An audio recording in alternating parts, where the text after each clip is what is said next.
Olá, meus irmãos, bem-vindo ao canal Refletindo sobre a Palavra. Hoje nós vamos estudar novamente a liçãozinha de adolescentes, da Escola Sabatina, que tem por título A Primeira Testemunha. Mas antes de iniciar o estudo, vamos fazer uma oração ao Senhor para que Ele possa nos ajudar no que nós vamos aprender a partir de agora. Oremos. Nosso Pai, nosso Deus, agradecemos ao Senhor pela disponibilidade, pela vida, meu Deus, e até mesmo por sabermos e vermos, meu Deus, que através das dificuldades, meu Deus, o Senhor ainda continua a trabalhar em nós, através de nós, querer nos usar. Então, meu Deus, que essa lição possa ter um grande proveito, que assim, meu Deus, alcance corações, meu Pai, possa modificar vidas, que seja mais do que palavras, que seja uma mudança de vida, meu Deus, possa alcançar nossos corações. Te pedimos a unção do Espírito Santo, em nome de Jesus Cristo. Amém, Senhor. A lição dessa semana tem por título A Primeira Testemunha. Quem foi essa pessoa? Quem foi essa testemunha? E ela testemunhou o quê? Então, vamos ver aqui em João, capítulo 20, versículo é o 17, e a gente vai ver quem foi essa testemunha e o que ela testemunhou. E aqui em João, capítulo 20, verso 17... diz assim para nós: recomendou-lhe Jesus: não me detenhas, porque ainda não subi para meu Pai, mas vai ter com os meus irmãos. E dize-lhes: subo para meu Pai e para vosso Pai, para meu Deus e vosso Deus. Então, nós sabemos que através desse capítulo, e dos versículos anteriores e posteriores, a gente entende que essa testemunha se tratava de Maria Madalena, como é conhecida. E ela testemunhou a ressurreição, não a ressurreição em si, mas ela testemunhou o momento após a ressurreição de Jesus. Então, ela foi uma testemunha visual, porque ela chegou a ver Jesus após o ato da ressurreição. E isso é bastante interessante, porque a gente vai entender quem era essa Maria, onde que ela morava, o que ela fazia, Então a gente vai, a gente não vai ver tantas coisas, não vai bisbilhotar tantas coisas assim dela não, mas alguns detalhes da vida dela, o que ela estava fazendo no sepulcro, e tentar entender um pouco porque Jesus fez questão de aparecer primariamente, primordialmente para Maria de Madalena. Então vamos andar um pouco aqui dentro da palavra de Deus sobre essa pessoa. Então vamos falar um pouco aqui sobre as palavras que Jesus, pronunciou ali para Maria. Ele disse assim: não me detenha, porque ainda não subi para o meu Pai.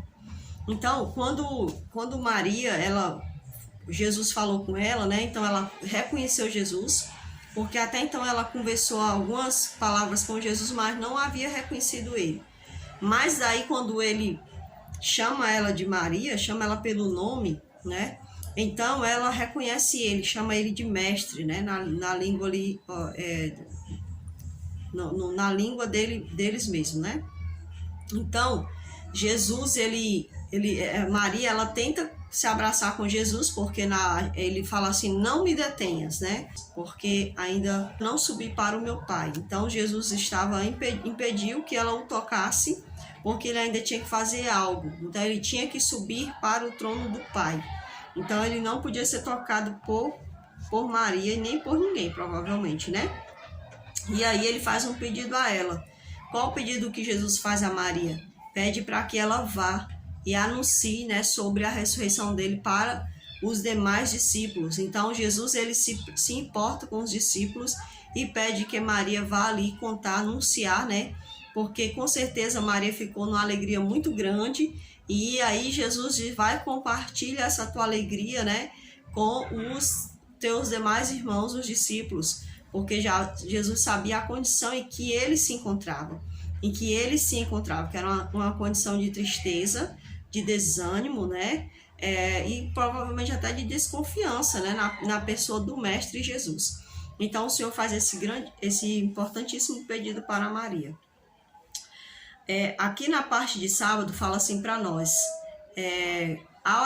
a reação de Maria Madalena diante da crucificação de Jesus talvez tenha sido a mais comovente de todas, Maria amava muito a Jesus e por uma boa razão.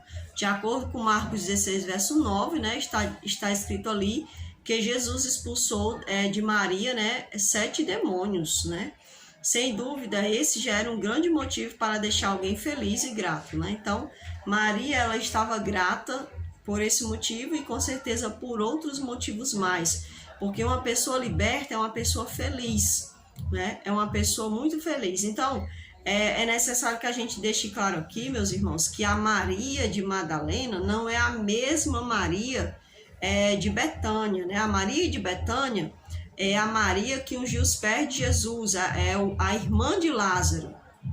E a Maria de Madalena é outra Maria, a qual Jesus expulsou 7 demônios. Essa Maria, ela é falada ali na ressurreição, né? No momento após a ressurreição, também, se eu não me engano, lá na cruz, quando Jesus estava sendo crucificado, né? E acho que na passagem onde fala sobre as mulheres que sustentavam o ministério de Jesus, né? Então, a gente percebe, né, que Maria Madalena e a Maria de Betânia eram pessoas diferentes.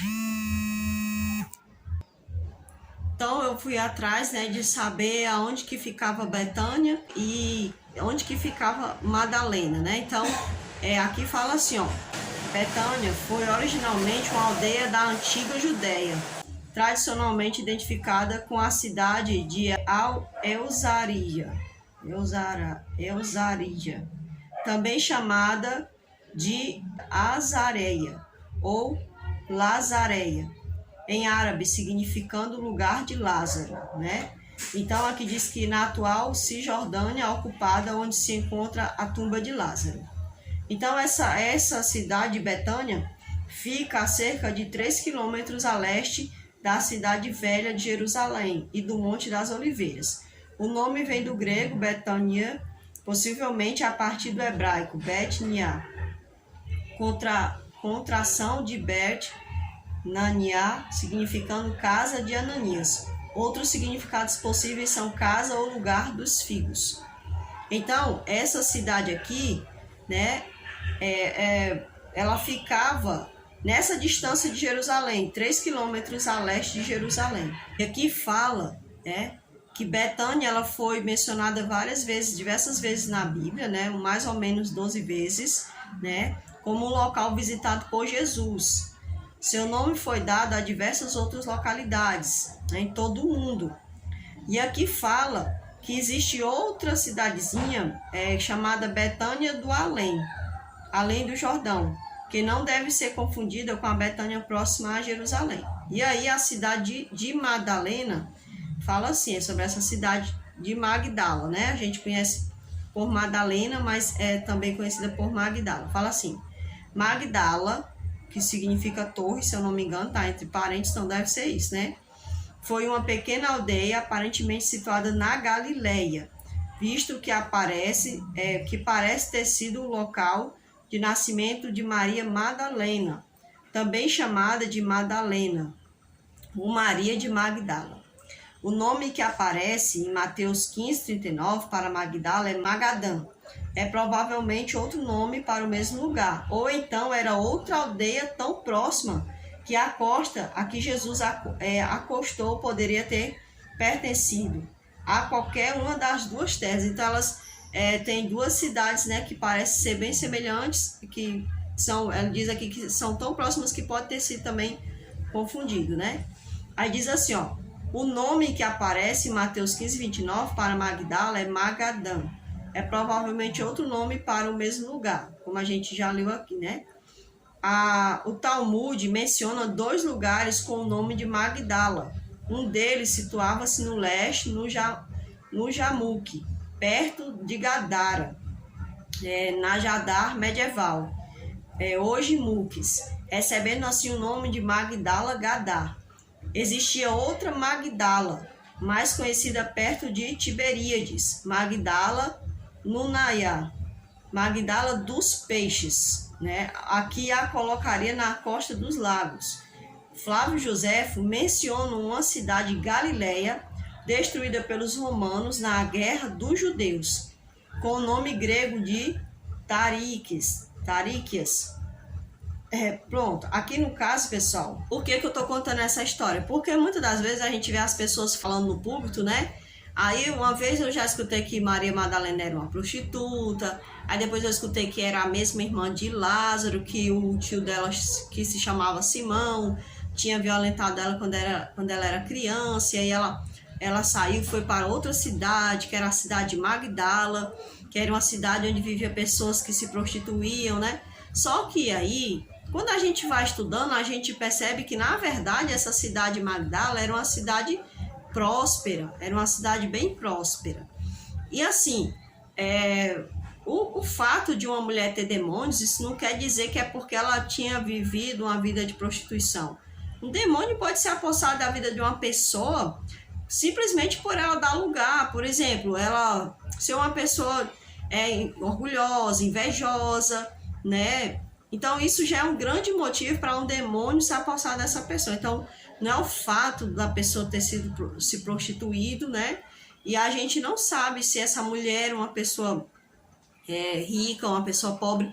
De acordo com as histórias mais recentes, com alguns historiadores mais recentes, se eu não me engano, uma mulher, ela constatou, né? Chegou assim a constatar que Maria Madalena provavelmente era uma mulher de posição boa, né, socialmente falando, e que das coisas que falam sobre ela, que ela era prostituta e tudo mais, provavelmente isso não seja verdade. Então, o que acontece? Aqui a gente vê na história por que há essa confusão entre Maria, irmã de Lázaro, e Maria de Madalena. A Igreja Católica, no caso a Apostólica Romana, né, segundo São Gregório Magno, além de a identificar como a pecadora de Lucas 8,2, algo que a moderna exegese desmente, também a identifica como sendo a mesma Maria de Betânia, irmã de Lázaro, e celebra as três Marias em uma única festa. Né? Então, Maria Madalena não era o seu sobrenome, como popularmente se acredita. No seu tempo de vida, o conceito de sobrenome não existia entre o povo judeu. O nome Madalena, na realidade, é um adjetivo que a descreve como sendo natural de Magdala, cidade localizada na costa ocidental do Mar da Galileia.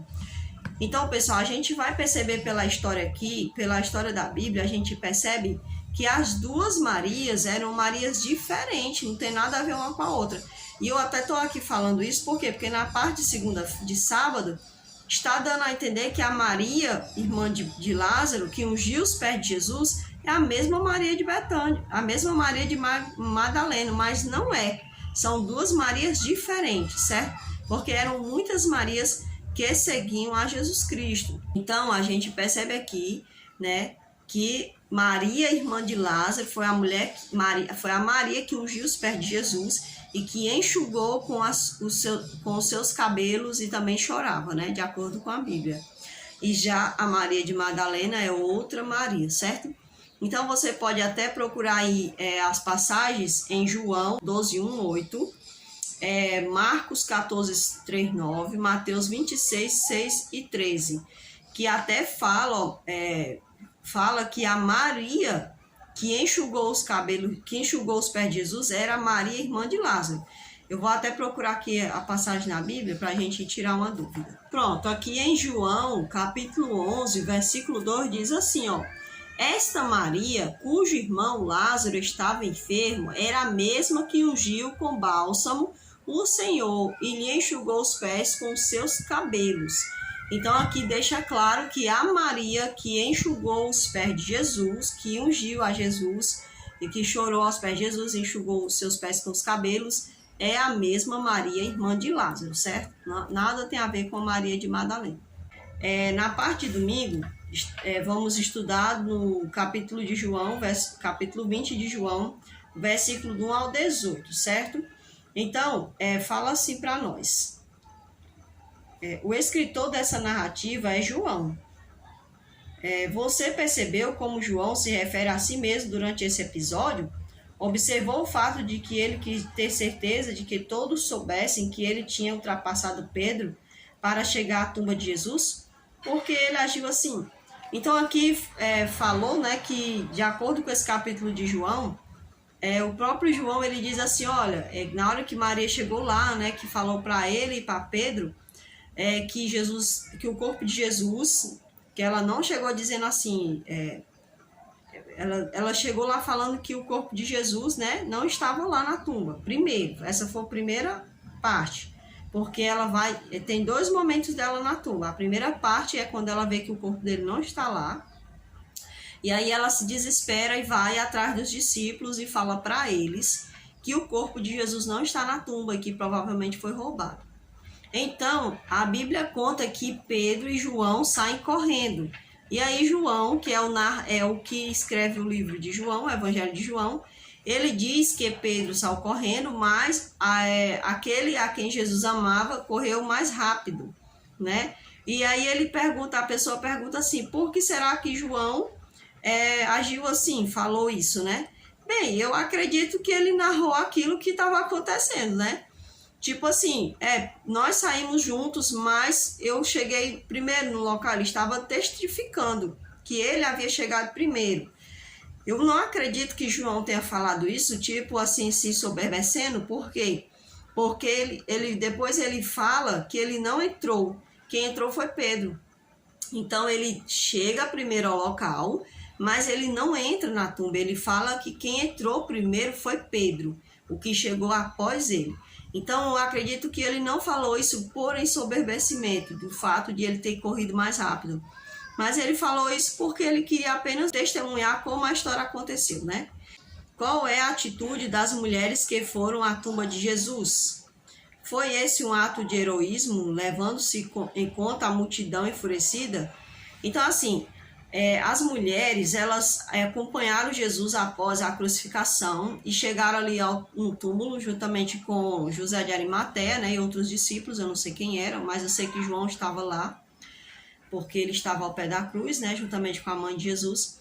E então elas veem onde ele foi colocado, né, e aí elas voltam para preparar as especiarias para ungir o corpo de Jesus, para que no primeiro dia da semana, que no caso a gente chama domingo, né, elas chegassem lá e pudessem embalsamar o corpo de Jesus. Era só mulheres. As pessoas dizem, mas como é que elas iam rolar a pedra? Os soldados estavam lá, né? Com certeza eles iam ajudar elas a rolarem a pedra. Mas aí elas chegam lá e cadê o soldado? Não tinha soldado, não tinha corpo de Jesus, não tinha ninguém, né? Então, elas foram muito corajosas, por quê? Porque havia toda uma intriga ali, né, envolvida, os líderes judeus perseguindo Jesus, os romanos querendo ser bajulados pelos líderes judeus, pelo povo e tudo mais, né, queriam garantir suas posições sociais. Então elas foram corajosas sim e elas cumpriram com o seu dever de continuar amando, né, o Senhor, né, o seu amigo, mesmo após a sua partida, né? Porque Maria Madalena permaneceu chorando na tumba. Provavelmente Maria chega depois, né, que João e Pedro chegam, e ali provavelmente também estejam outras mulheres. A Bíblia aqui nesses relatos não conta, está enfatizando mais a história de Maria por conta dela ter visto Jesus.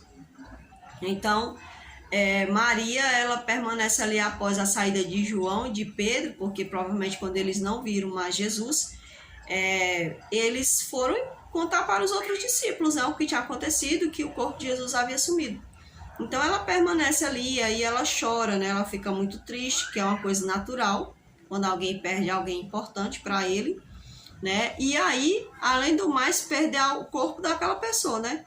Então, assim, elas queriam pelo menos ter tido a oportunidade do luto, né? De realmente embalsamar o corpo do seu mestre.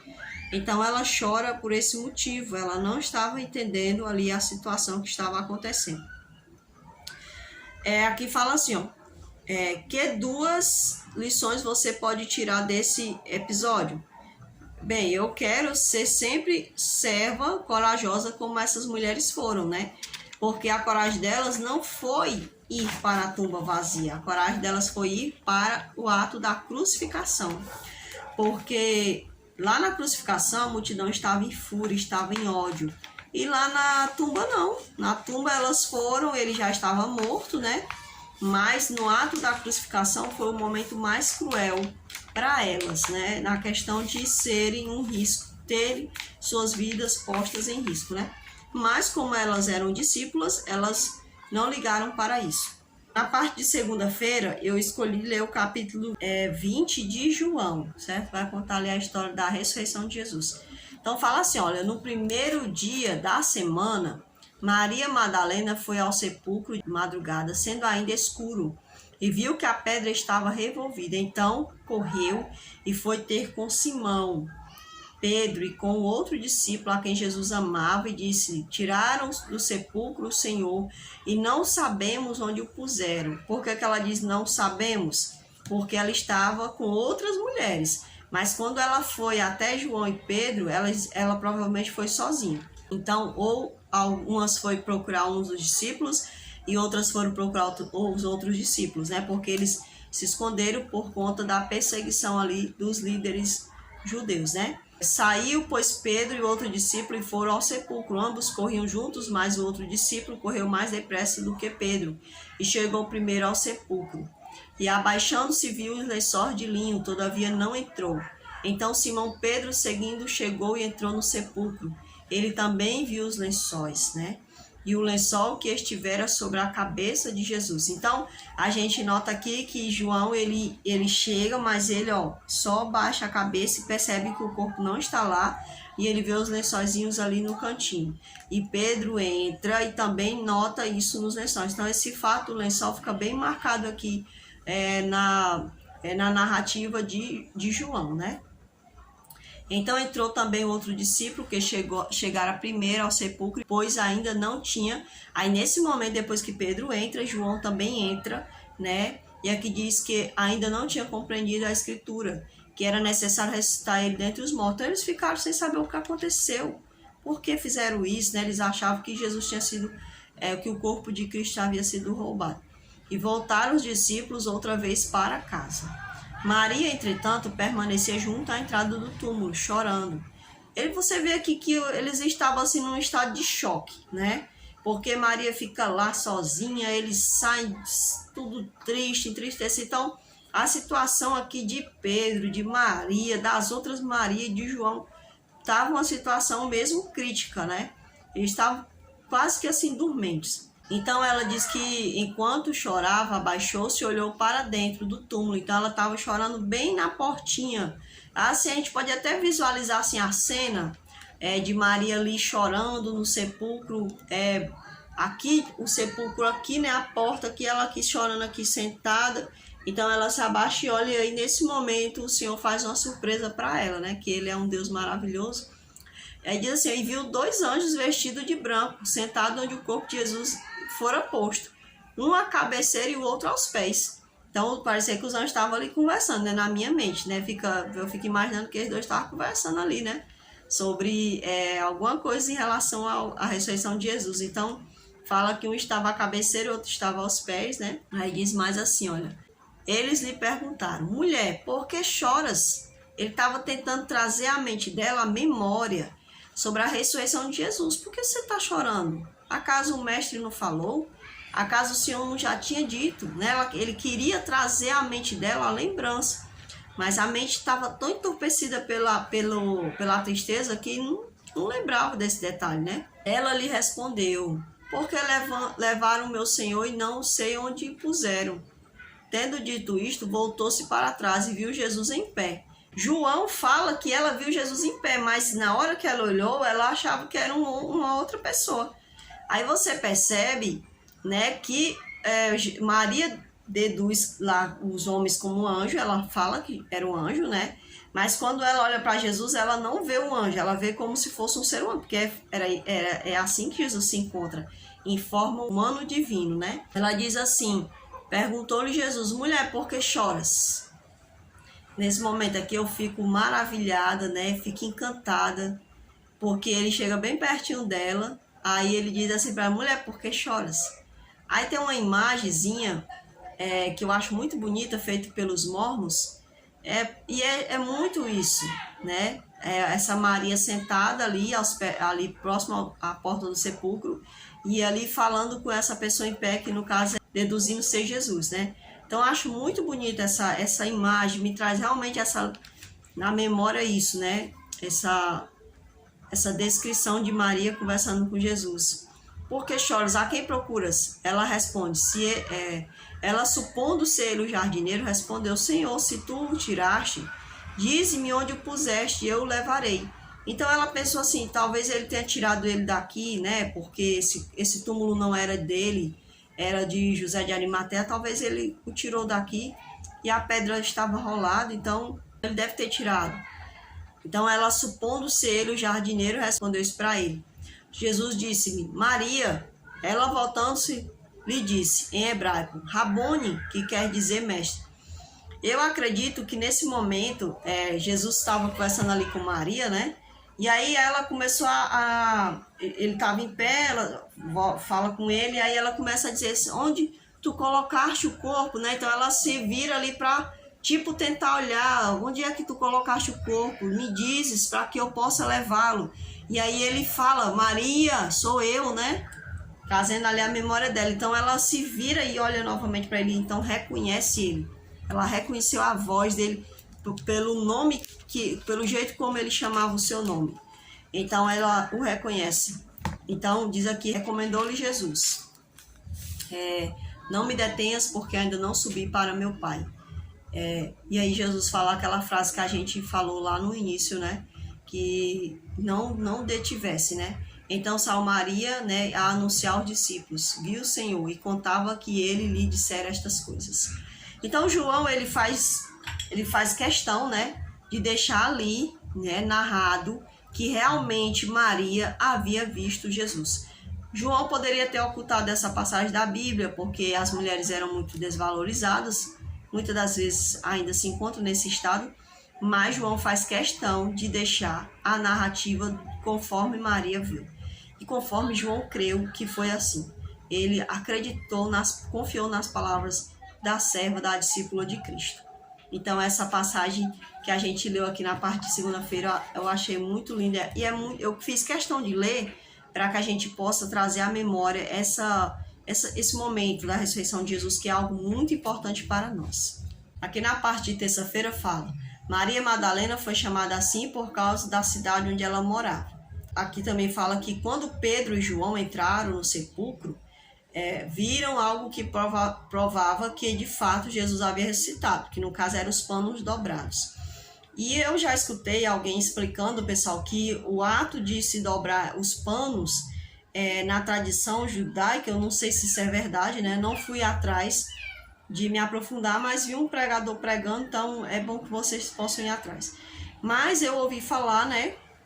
E eu, se eu não me engano, também eu já vi isso em alguma coisa assim, em algum documentário, alguma coisa assim. Falando que quando se dobra o lençol, se dobra o lenço, né? Quando se está comendo, que se dobra ali o lençol, quer dizer que o serviço não está terminado, né? Ainda há algo a fazer. Então, quando João e Pedro narra isso, descreve bem, que viu só os lençóis ali dobradinhos, então isso quer dizer, né, que Jesus estava falando para nós que o trabalho dele não terminou na ressurreição, mas ele ainda está fazendo algo por nós. É interessante que a gente foque também nisso. Pedro era o discípulo que mais estava sofrendo por causa da tristeza por ter negado a Jesus Cristo. Por 3 vezes os discípulos foram avisados de que Jesus havia ressuscitado, subiria ao Pai e depois os encontraria. Porém, eles continuaram tristes, sem acreditar na maravilhosa notícia. Enquanto o Salvador estava na presença de Deus, recebendo dons para a sua igreja, os discípulos choravam e lamentavam. Então, aqui é um comentário, né? Aqui na parte de quarta-feira, eu achei interessante que tem uma pergunta que diz assim, né? Enquanto li a história bíblica desta semana, você observou alguma coisa peculiar dentro dos versos que foi passado, né? Onde estavam os membros da família de Jesus? Ele tinha irmãos, primos e outros parentes, porque eles não estavam de plantão em sua tumba. Então faz uma pergunta aqui, onde é que eles estavam naquele momento da tristeza, né, da crucificação, né? Então, de acordo com Mateus 19, versículo 25 e 27, e de algumas outras passagens, a gente percebe bem, né, que a família de Jesus, não Maria, né, não todos, mas muitos parentes de Jesus provavelmente não aceitavam o seu ministério, né, não aceitavam que ele houvesse deixado ali aquele serviço que aprendera com seu pai José, da carpintaria, para sair por aí feito um desnorteado, né, porque para as pessoas é isso que muitos cristãos são, né, por pregar o evangelho, por querer ser fiel a Deus. Então, às vezes, a gente fica assim, né, sendo, às vezes, até mesmo ser taxado por pessoas, assim, loucas, como Jesus falou, né.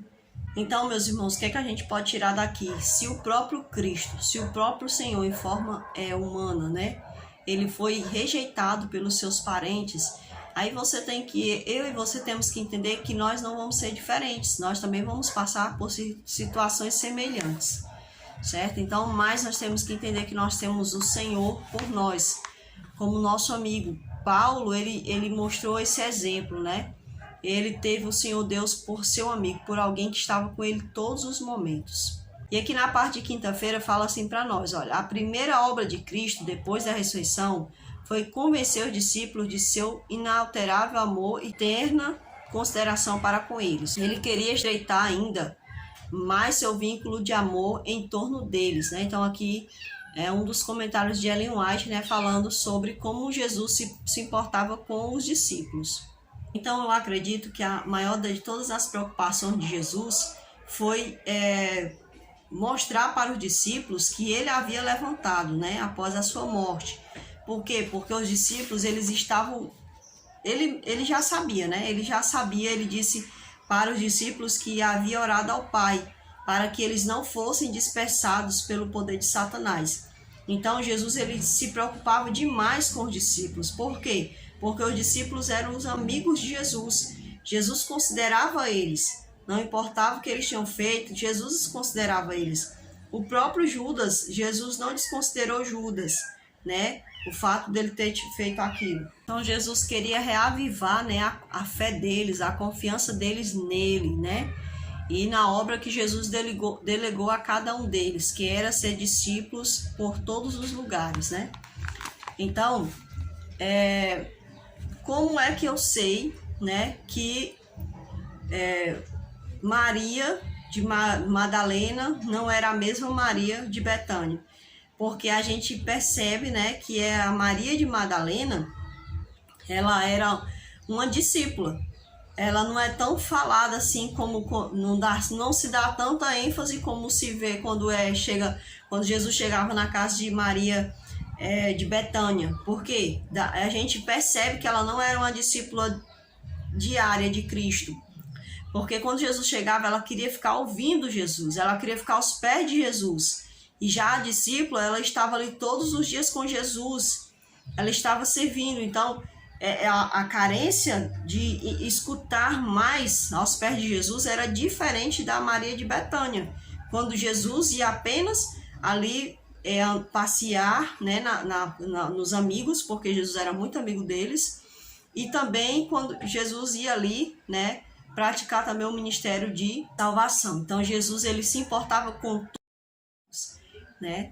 E aí, na parte de sexta-feira, fala para nós o seguinte: ao anoitecer, pode vir o choro, mas a alegria vem pela manhã. É um salmo muito conhecido, Salmo 30, verso 5, que muitas pessoas falam, né, quando estão num momento de situação difícil. Essa é uma das passagens que Deus traz à nossa mente, né? Então, Maria Madalena, Maria, mãe de Tiago, Joana, os discípulos e todos os outros seguidores de Cristo que viram Nosso Senhor ressurreto, comprovaram a verdade expressa nessas palavras, né? Por quê? Porque eles ficaram tristes por conta da morte de Jesus, mas eles também tiveram a alegria deles. E foi assim muito real esse versículo, né? Eles ficaram tristes por uma noite, né? Mas ficaram felizes ao amanhecer, né? Porque foi no nascer do dia ali que Jesus ressurge. Maria Madalena foi a primeira pessoa a chegar ao túmulo de Jesus. Sua tristeza representou a dor que todos os seus seguidores sentiram ao descobrir que o corpo de Jesus não estava mais ali. Realmente ela representou ali, ela mostrou para nós como os demais estavam, né? Mas Jesus não deixou eles na tristeza. Jesus foi lá e mostrou para eles que ele havia ressuscitado. E Jesus não vai nos deixar nessa tristeza desse mundo tenebroso. Pois quando ele voltar, nós vamos ter alegria, né? De ver a sua face, de ver a manhã gloriosa. A manhã que tanto almejamos, quando esse mundo de crueldade, de tristezas, de depressões, né? De pessoas longe de Deus, pessoas com caráter longe do Senhor. Quando a gente vê a manhã gloriosa de fato raiando, esse versículo também vai se cumprir muito mais ainda nas nossas vidas. O Salvador apareceu para Maria Madalena antes mesmo de subir aos céus para encontrar com o Pai. Apenas depois que retornou da presença do Pai é que apareceu aos demais discípulos. Jesus sabe por que ele fez isso, né? Muitas pessoas da mente suja falavam ali que Jesus teve um caso com Maria Madalena. Já era tanta Maria que andava ao lado de Jesus, né? Só porque a Maria Madalena é tratada como uma prostituta, aí tinha que Jesus ter fraquejado com Maria. O pessoal fala cada bobagem, pelo amor de Deus. Então, Jesus se mostrou a Maria.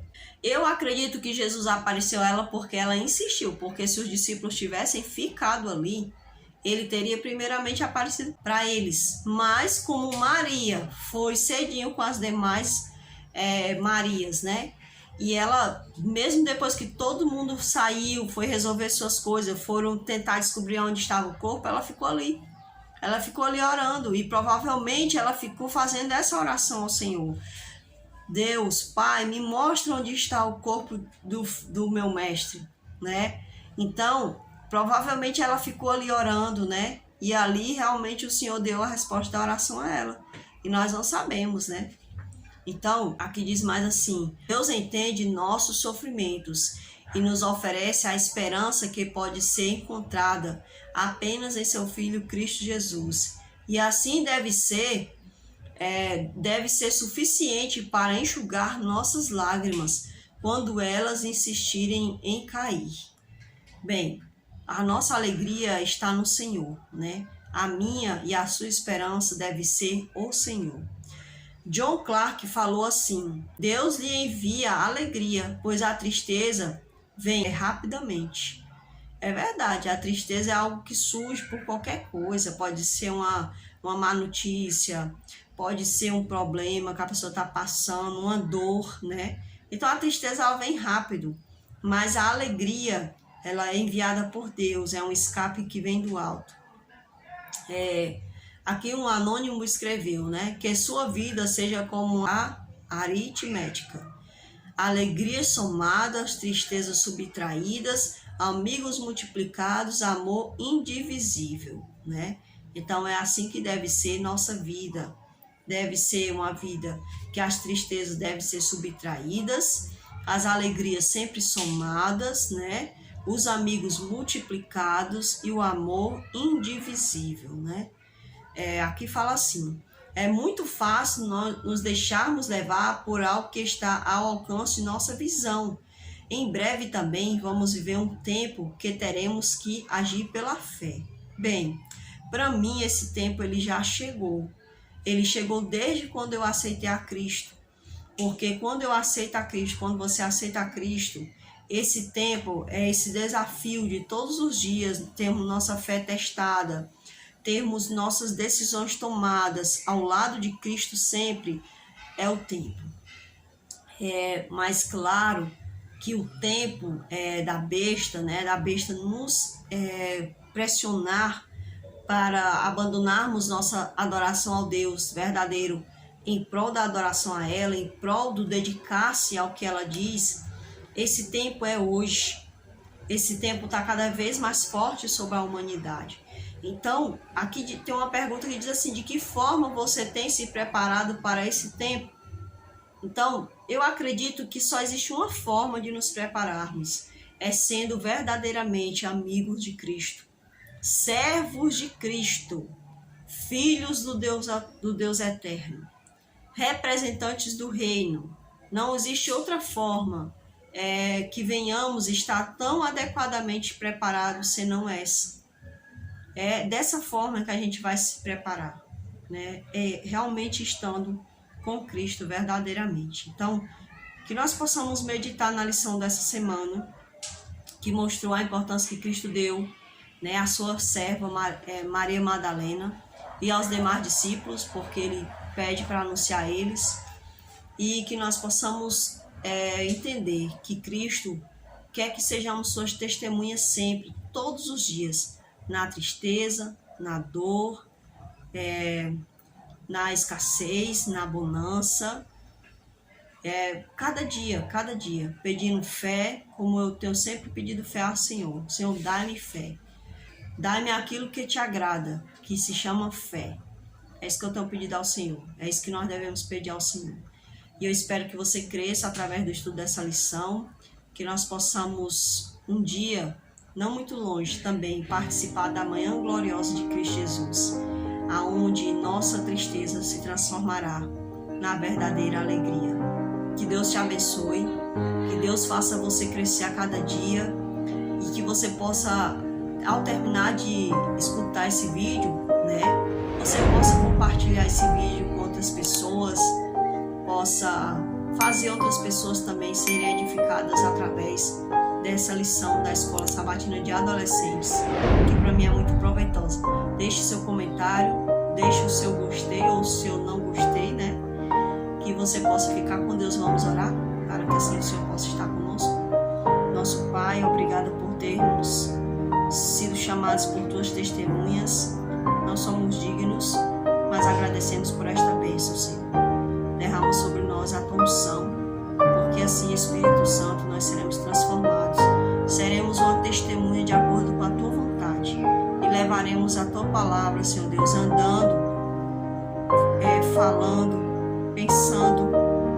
Sempre estaremos levando a tua palavra, meu Deus, se assim o Senhor estiver conosco e se assim nós estivermos com o Senhor. Em teu nome eu agradeço, Senhor Jesus, ao Pai Celeste. Amém, meu Deus. Fica com Deus e até o próximo estudo da lição da Escola Sabatina, se assim o Senhor nos permitir, caso Ele não